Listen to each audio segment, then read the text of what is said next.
Scott Bennett, welcome to Mastermind with Neil Schwartz. We're very excited that you're here. We're very appreciative of your time and looking forward to learning and some things that you're going to share with us today. So, Scott, if you just take a minute or two and just kind of give us a little Reader's Digest version of the area that you do business in and maybe some of a little bit of the history of your career.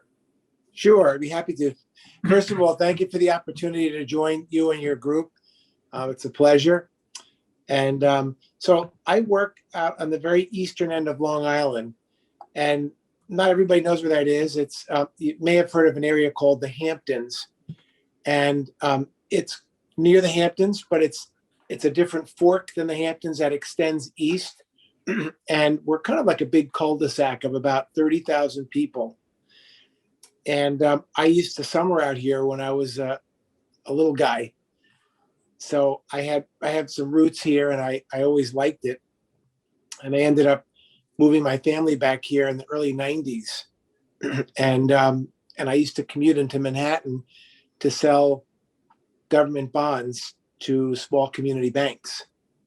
And what happened was the Long Island offices started drying up and they were closing them. So they wanted me to commute all the way into Manhattan, which is about 2.5 hour drive. And I decided that was not for me. So I had considered a career in real estate, but it never really I was never overly excited about it. But I ended up meeting with some people who are my mentors today, and they encouraged me to try it out. So I did. And I floundered for a few years trying to figure out my way. And I don't know, I was I found myself with a kind of an inflated ego, not a lot of deals. And I really didn't know how I could build my business. And then I had heard about an event in New Jersey that one of Mike's top agents was doing, one of his instructors. And I went down to it, and I was so taken back by essentially the selling is not telling approach to this business and sales that I went back with this whole new paradigm.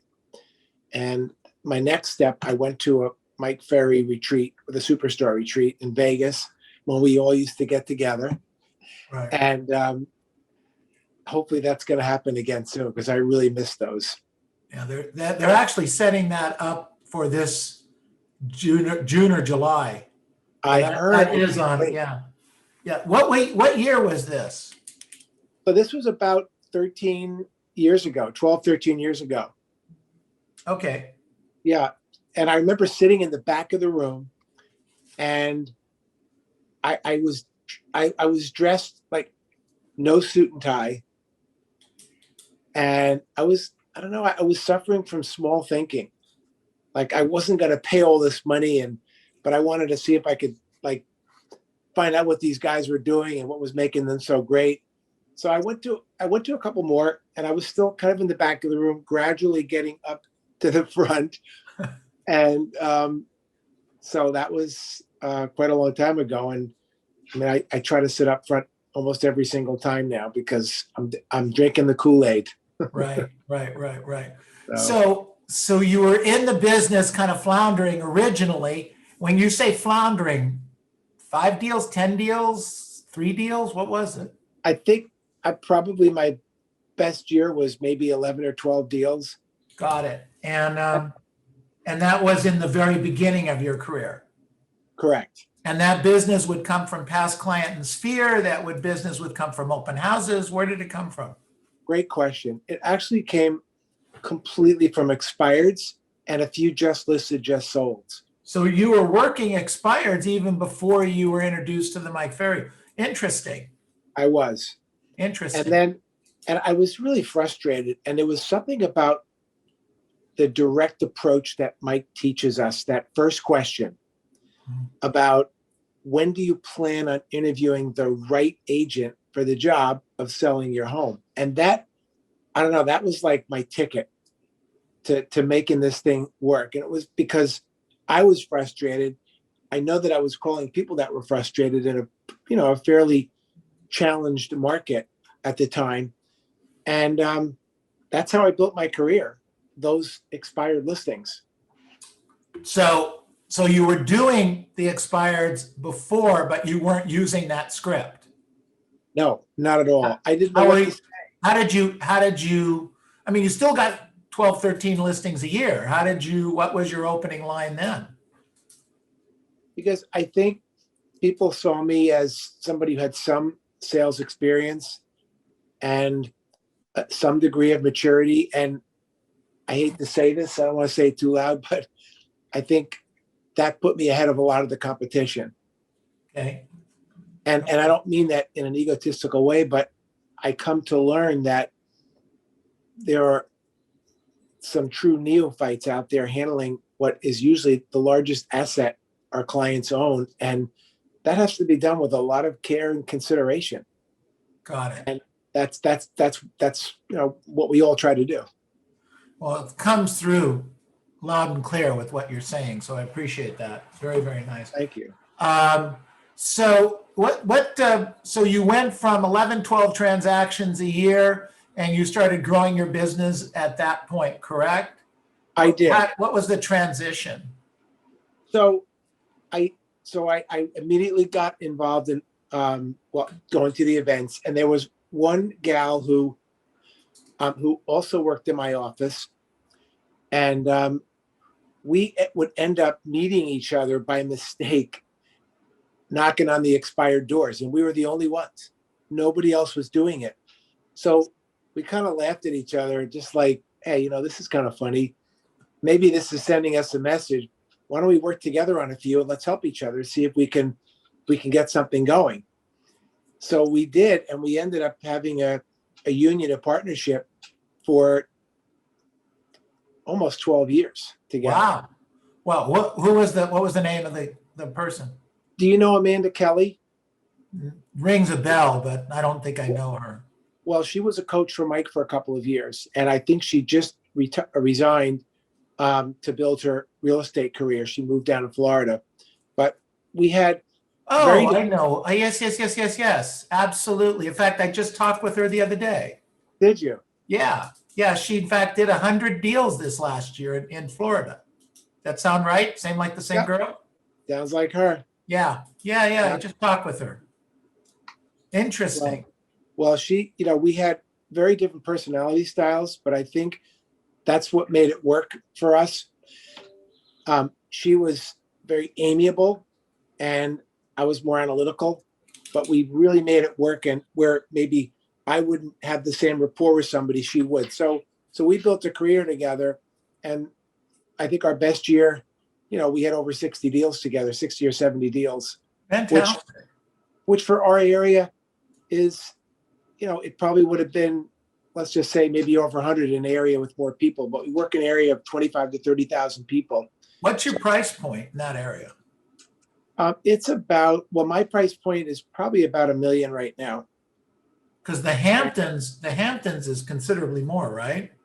The Hamptons is $2 million. 2 million. Yeah. So you're kind of in the slums. I'm slumming it here. I don't mind slumming it. It's all good. I love it. Good job. So working with her, and then so now you're not working together. How's your business look now? When did that break apart? Before COVID? It broke. Oh yeah, it broke apart about a year and a half, 2 years ago. And 2 years ago, I was devastated at first because she picked up a lot of slack she did a lot of things I wasn't comfortable doing, and I really took so many of those things for granted. And I was pretty devastated at first, but it forced me to have a huge growth spurt. And that growth spurt. Tell us about it. Well, Amanda was great at smoothing out a lot of rough edges. Okay. I mean, as you all know, and as Mike keeps telling us, it's a simple business, but it's not an easy business. So there are so many different personalities and road bumps and roadblocks that come up. And Amanda was great at she was great at handling those before they came up. And when she left, they would hit me like boom, boom, boom. And I realized I needed to make some personal growth adjustments. I needed to be more compassionate. I needed to have better communication, and I needed to be more upfront with people about the whole process.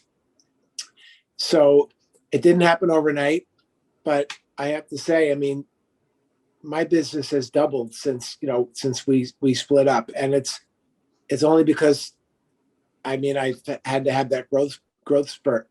You had to step up and do the job. Exactly. Right. Got it. Exactly. So what are at the time, I mean, did you line out what needed to be done to grow and then attack those things? How did that work for you? Well, I don't know. I'm analytical, but I'm probably not a great analytical because I wing a lot. And as things came up, it would hit me and I'd realize that, okay, like communication, they don't know what's going on. I need to be better at that communication, more consistent communication. So Okay. things like the client calls every Monday. Every client gets a call. And in between, they'll get some calls too. Sometimes we have to step that up a little bit. So that was the huge one. The other one was I needed to shrink my ego. Tell me about that. So how do you do that?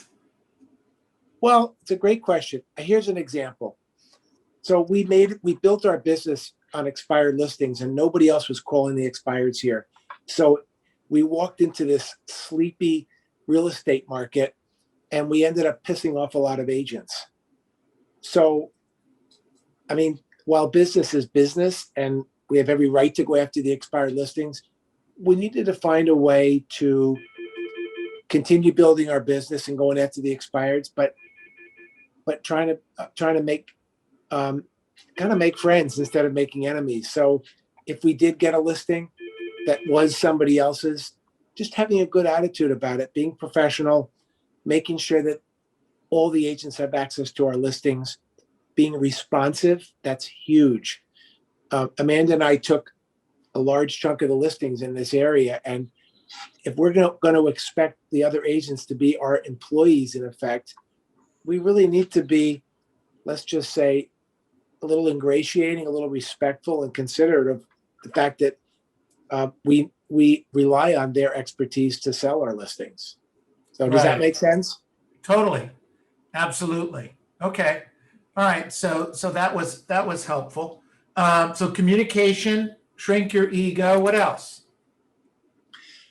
Well, here's something that I don't know if you can relate to this, but when I started the business, when I started to like actually get a clue after coaching, the business was on a trajectory right downhill after the 2008 market crash.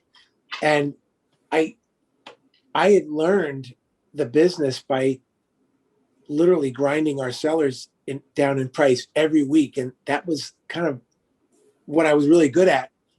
But as the market normalized and it became more of a seller's market, I mean, I didn't have to get the same price adjustments, but I just found that I needed to have a different dynamic with the clients that was more upbeat, more positive, more like just having them feel like I'm on their side. We're doing this together, instead of the way I think I used to be, was a little harsh about the price adjustments. Okay. You know, like I learned so many great things about with the scripts and getting the home, prices adjusted and dealing with the homeowners. But sometimes there needs to be a little bit of, just empathy and understanding. It's not all black and white with that. So you were coming out of 2008, 2012, where you needed to do that. You shifted gears, but the market we're in right now, things are flying off the shelves. Is your market the same way? Yes. So how are you approaching that issue of pricing and relationship? Great question. I think I still have this like little ticker in my brain that says you got to get it priced right. And sometimes I still find I alienate some sellers where maybe instead of having to have it at my perfect price every time where the market is suggesting, being a little flexible on that, because guess what? Chances are it's going to sell. Right. And if there's a reasonable degree of motivation on the part of the seller, then take the damn listing. That's it. Right. Don't make it about me and what has to be perfect in my world. Let's make it about them and helping them get results, and maybe starting at a place that, it's going to give them a feel good in the beginning. Okay. All right. And did you lose a few listings making that transition? Oh yes, Right. I did. I certainly did. And if you lose a few $1 million listings, that hurts. It hurts. And I think that, like, I think one of the things that I realized, to have a strong degree of success in this business, you almost have to step outside of that reality, that painfulness, and just, you got to laugh at it. You just got to say that, look, I'm going to lose some, but I'm going to get some too. Turn it into a positive, because it's going to happen. Right. Right. Okay. So what was coming out of 2019? What was your production going into 2020, coming out of 19? My production was more or less. Okay. That year was probably, I think I had hit 425. Okay. So what's that? 30 transactions, 25 Yeah, transactions, something like it's that? right about 30. Okay. And then the goal for going into 2020 was what? The goal for 2020 was 750,000, and I think it was 35 or 40 transactions. Got it. Got it. And January and February of 2020 were pretty good, right? January and February were fine. I started out the year strong. I spent a lot of time front loading the year, just like making sure I was making the calls in the last quarter of 2019, Right. so that I came out of the gate strong. And then March hit and COVID hit, and I was pretty shocked. I didn't know what was going to happen. Sure. And then all of a sudden it took off. Right. Right. So tell us about that. Tell us what you had to do there. Well, in hindsight, I realized that I was in a good position in terms of inventory. And if you had the inventory, you had a strong command of the market.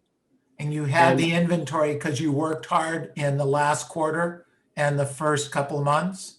Correct. Got it. Correct. So you had the inventory, and the market started moving. Now, your market moved because people were moving. They were moving out of the city. Is that what happened? Yeah. How did you know? From that? That's exactly what happened. They were racing out to the Hamptons. They were buying up, and the North Fork, which is my region. They were buying up everything. They were taking rentals for $60,000 a month. Wow. Just to escape the city. Wow. Yeah. Wow. Wow. So when all the rentals were gobbled up, they started buying, and it was quite a scene. It really was. I was listing homes for $995, and they were selling for $1.3 million in like 4 days. Wow. Yeah. Kind of crazy. Okay, so where did you end up with in 2020? What was the numbers? It was just under 600,000. Got it. So you were not quite your goal, but 25% above what you were the year before. Right. And arguably what was a bad year. Yeah. Okay, so starting out in 2021, where are we? Right now, I'm right on track. Maybe a little behind in income, a little behind in listings taken, but I've got some pipeline listings. I think I feel confident that I'll print with. I think the big challenge I have right now is there are a lot of older people who would like to sell their home and downsize and move out of the area, maybe to Florida or California. But until they have the confidence of that COVID inoculation, I think there's going to be some pent up demand. And I think when it does open up, it's going to be hard and heavy. And I'm positioning myself for that. So tell me, okay, and we tend to agree, by the way.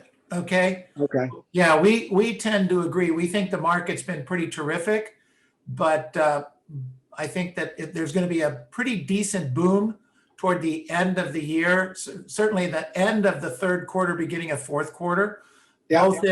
both in housing and I believe in the airlines and hotels, because everybody wants to go away.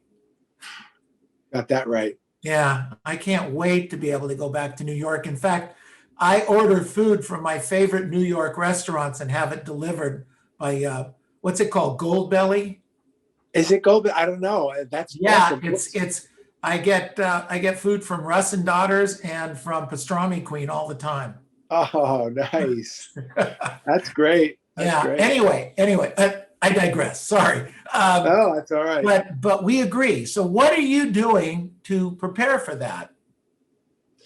So, because I can't control how this COVID inoculation is going to roll out, what I'm really doing, Neil, is I'm keeping in touch with my past client centers of influence. We don't have expireds and FISBOs here as a rule. They're just really few and far between. So I'm spending a lot of time with past client centers of influence, and I'm making just listed, just sold calls every day, making new friends. And I would encourage you and some of your agents that if you have strong conversations with people that are right in your community that you can be a resource to, that may be a consideration for adding them to your COI list or some type of list where you're going to be in touch with them on a regular basis. So talk to more people. Is that kind of where you're coming from on this? Absolutely. Talk to more people, be a resource, be available, and then talk to more people. Yeah, I mean, it's really what it's all about. I mean, I have colleagues of mine who, work with other coaching programs, Tom Ferry and some of the other ones. They're doing a lot of mailings, not having success. Oh, interesting. Yeah. So your competitors are competing and they're mailing and doing that stuff, but you're doing calling. Are you doing any door knocking? Can you do that? I do both. It's more calling. There is a moratorium in New York. We're not allowed to cold call. So, Mike wanted to know, what the hell are you doing then? And I just said, well, I came up with a new way to connect with people here, and it's called warm calling. So I don't know if it makes it any less legal or illegal, but instead of on a just listed call, instead of being as direct as I normally would and being solicitous, because that's what a cold call is, I try to be the provider of information. And I warm up the call by introducing myself as the local real estate expert right in your community. I mentioned that the street, I really make it close and local, and I provide information. And if there's receptivity and, if they're engaged, I have no problem being solicitous, but, try to keep it a little on the gentler side. People are home, they're a little agitated. And so far, nobody's complained about me to any authorities. And it's going, kind of like business as usual. Scott, could you take a minute and do a little role play with me? Would you mind, kind of what that sounds like a little bit? Sure, absolutely. So let's do it just sold. How's that? Perfect. All right. Ring, ring. Hello. Hello. Hi. Good afternoon. It's Scott Bennett, your local realtor here on Kenny's Road. I'm reaching out to you and all the neighbors because I live in this community and I actually, do a lot of real estate here. And I wanted you to know that the Joneses just sold their home yesterday next door, the 4-bedroom, 4-bath for $950,000. Wow. And I was wondering, did you know about that? No, I knew it was for sale. I didn't know it was sold. Yeah, it sold and it only took 13 days. Wow. And the reason I'm reaching out to you is because what I found being in the business a while is that whenever a home sells at these high prices, usually we'll see another 1 or 2 homes in the community pop up for sale because people love the prices right now. And based on that, I was kind of curious, when do you plan on moving? Well, we really don't have any plans right now, but the prices are really nice. Prices are awesome. Yeah. Well, I can appreciate that. And tell me, how long have you lived at this address? About 12 years. 12 years. Oh, good for you. Huh. And out of curiosity, if you were to make a move, where do you think you'd go next? Good job. Very good. So you're taking basically the script, but you're slowing it down and personalizing it. Right. And you were receptive. You weren't shutting Totally me down. open. Yeah. So Totally open. Did you feel like I warmed it up a little bit in the beginning? Yeah. No, 100%. 100%. Yeah. So Okay.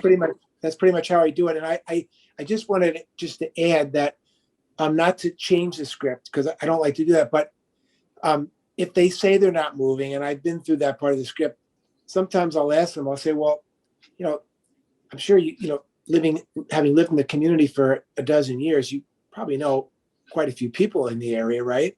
Right. So who can you think of in your circle of friends who might want to take advantage of the high prices and make the move, cash in? Got it. Very good. Excellent. And so these are calls, doors, mostly calls? It's mostly calls. Amanda Kelly taught me, I have the Amanda Kelly 3 approach for expireds. You call them once during the day. If they don't answer, you call them after 7. If they don't answer, you go to the door. I call it the AK3. That's usually the only time I go to the door. I'm trying not to, maybe I'm being a wimp, but I'm trying not to get too close to people because I think seems to be a concern of people now. Sure. So I try the phone first, but if I feel like there's an opportunity there, I have no problem going to the door. Very cool. Good. So what do you think your superpower is, Scott? Well, that's a great question. I think the only thing I can think of that would stand out is instead of being so direct with people, which is what I still love about being an MFO, and all they teach us is just trying to be a little bit more, I guess compassionate's the word, so that I can engage people more effectively. My temptation is to be direct, get it out, get the answer and move on. But sometimes it's a little bit more than that. So trying to be open to other possibilities in that regard. Well, I think Mike's been talking about that, which is a little bit off of the message he sends, but he's been talking about that since last March, which is to be a resource. And I think my sense is that's what you're talking about. Be more of a resource. Absolutely. Yeah, absolutely. Very, very good. Is there a particular objection handler or particular situation that when you get into, you just go, wow, okay, I got this now? Is there anything that you can think of? Well, I gave an example to Miriam in the email she asked me, but the unfortunate thing is I don't use that objection handler a lot. It's the one where they say, they want to interview the other agents, and we would respond by saying, well, I can totally appreciate that. And then we basically, I forget what it is. I don't have it in front of me right now, but it's something to the effect of, well, I'll call the other agents. Would you like to know what I'm going to say? I love that one. But as far as any specific objection, I can't really think of one in particular. Okay. All right. That's fine. That's fine. I appreciate that. Okay. You mind answering some questions right now? We'll open it up to the group. Sure. Okay. Fantastic. Okay. So questions for Scott. Hold up a hand, ask the question. I've got a question, Scott. It's Candy. Hi. Candy, go ahead. Did you Hi, say Candy. that? Hi. I love New York. I've lived there myself. I want to say, did you just say that something about a script with other agents? They're going to call the agents, and you say something about I'm going to call the other agents. I've Yes. never heard that one. What? I'm gonna find the script because I have my book right here. Oh, that's And interesting. I think it's towards the end here.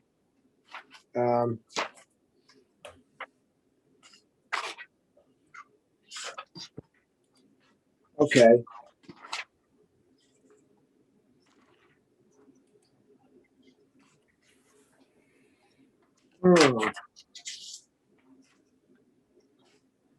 I'm trying to find it here.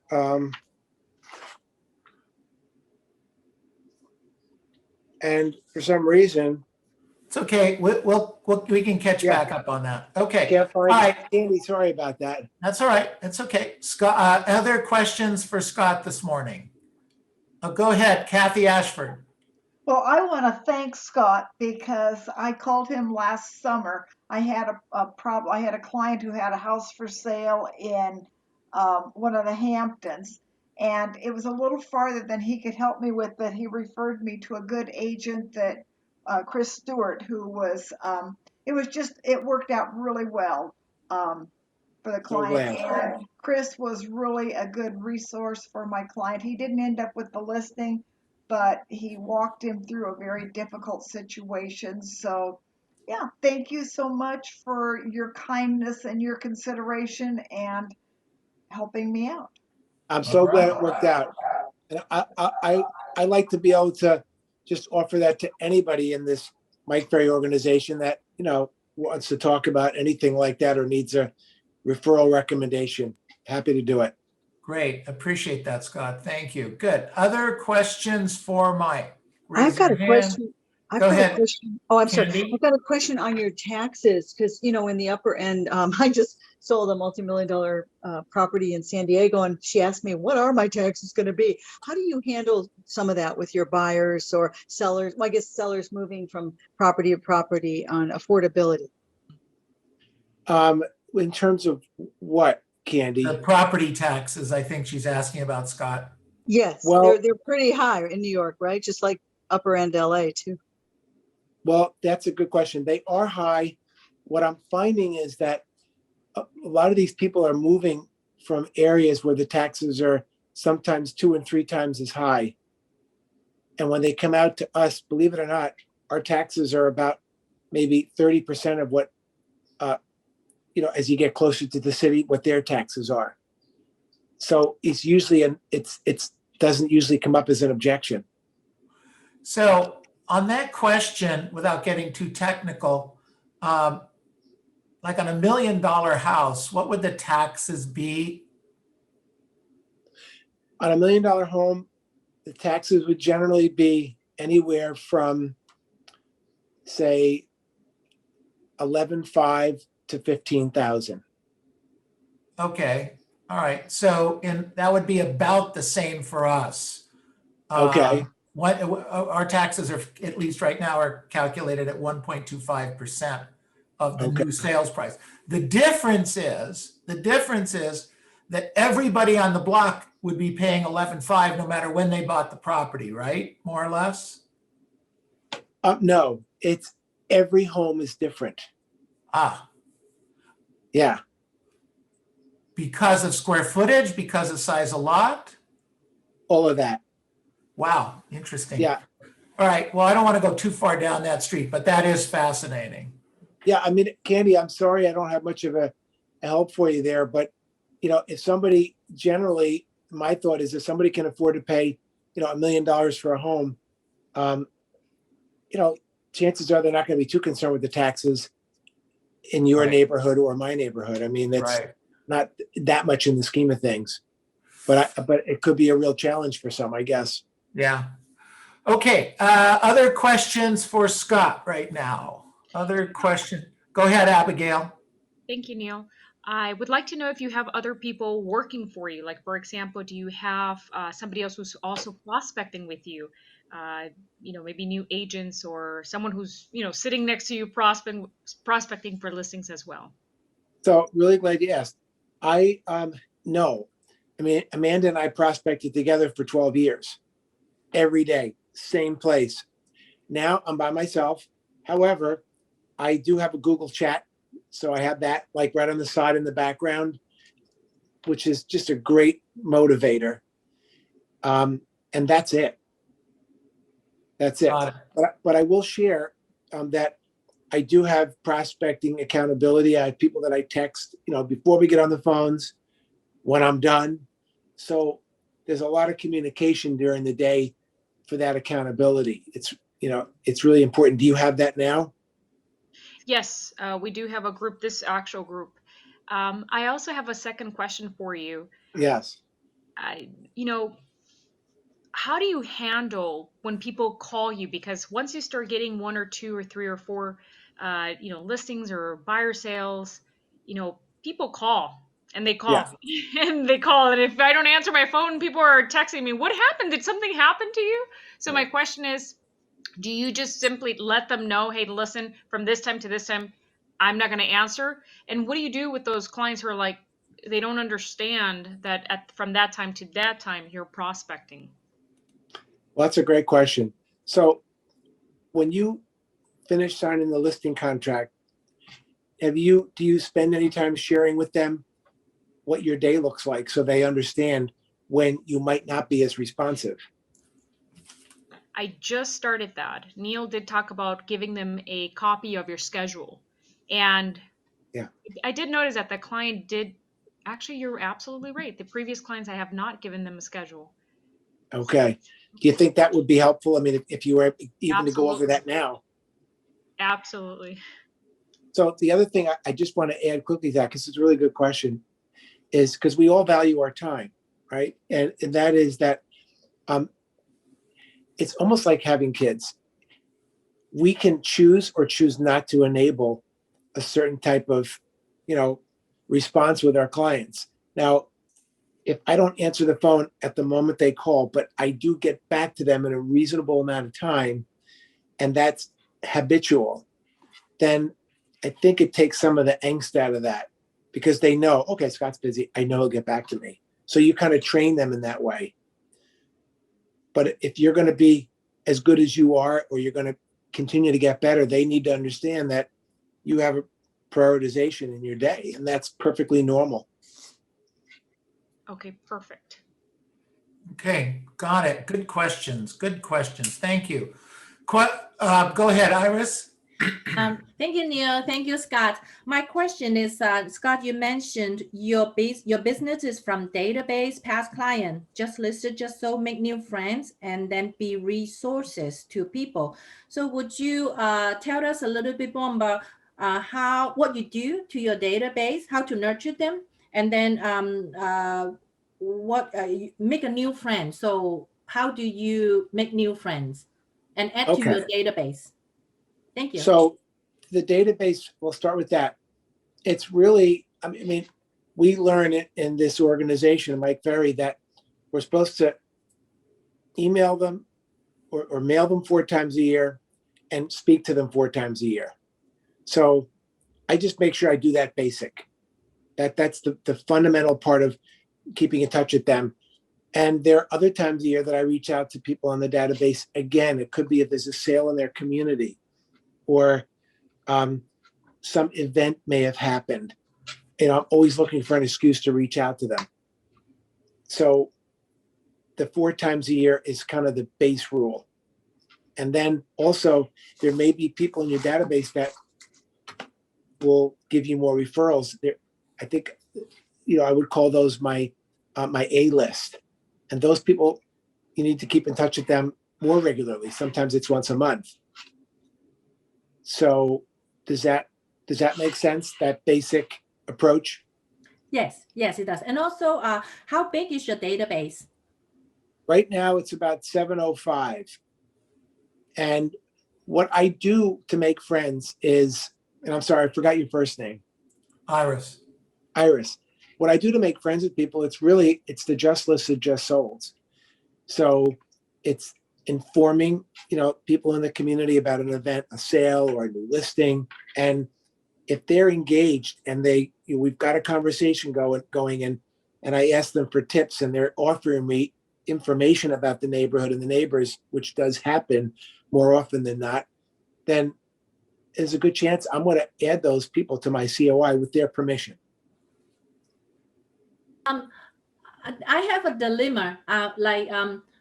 I do when I phone canvassing, and then when I talk to these people seem to, and this person seemed to engage to me, so I added to my database, try to build my database. But quite often when I call them back, but first of all, I never met them. They never met me. So when I call them back, they were not engaged. And also my coach said I should not add those people to my database because I hesitate. If I hesitate to call them, then it would not be effective. So that's why I have this dilemma.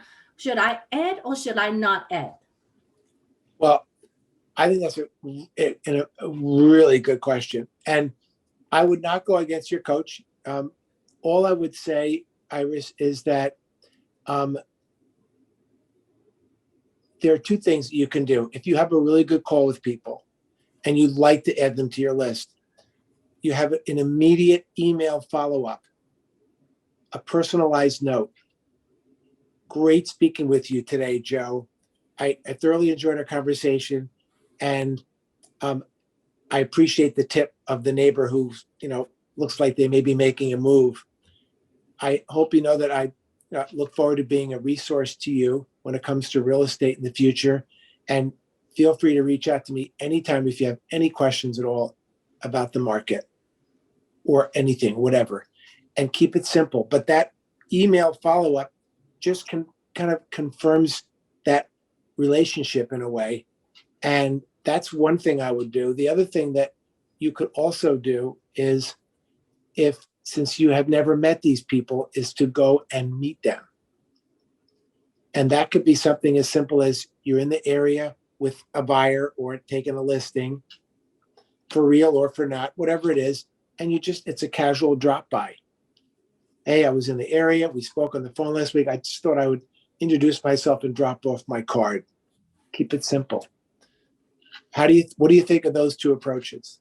That is great approaches. I think it solved my problem in a great deal. It is a great hint. Thank you so much. Great tips. Thank you. All right, good stuff. Well, there you go, Scott. Thank you for the coaching call. My pleasure. And I'm sorry, Candy, I kind of rememorized that objection handler. You're welcome to call me after and I'll go over it with you.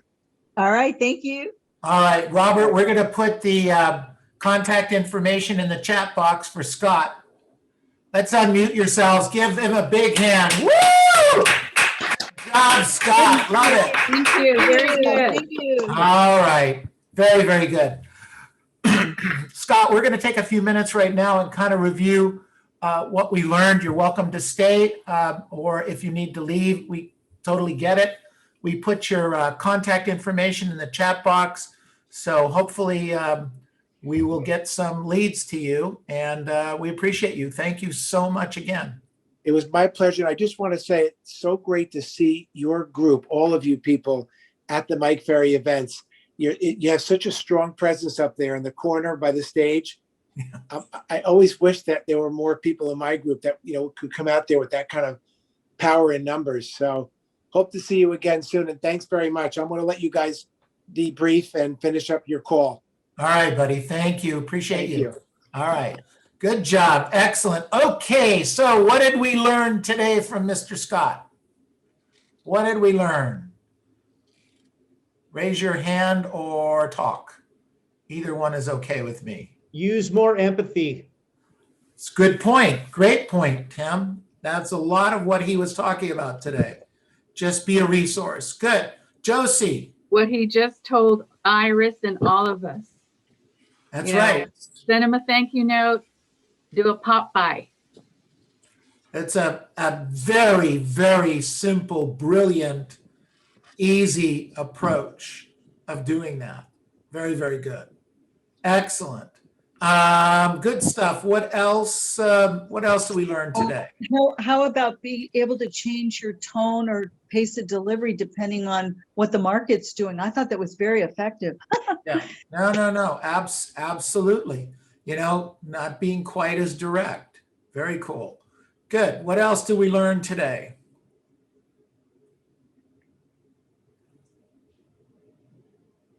You know, Neil, I liked at the beginning when he was doing his Reader's Digest version of himself is when he said, you know, my ego, I forget the exact words, but it was something along the lines of my ego was bigger than the production that came with it. Right. You know, it was something along those lines that he was saying. And it's kind of neat to when you kind of catch yourself in that mode. And I imagine there's probably a lot of us, myself included, that have had that moment in their careers. But the key is you got to catch it. Otherwise it's the death sentence. Yep. No, absolutely. Very good. Thanks, Robert. Appreciate it. Very cool stuff. I found him as a very interesting thing because he had a partner for a long time and they did well. And then he didn't have a partner because she moved to Florida. And then he had to somewhat reinvent himself, seemed to do that, and came out as a good production and a softer, I don't want to say nicer because he seems like a nice guy, but a much softer approach. And it's working really, really well for him. So I do believe what I heard there was that he does his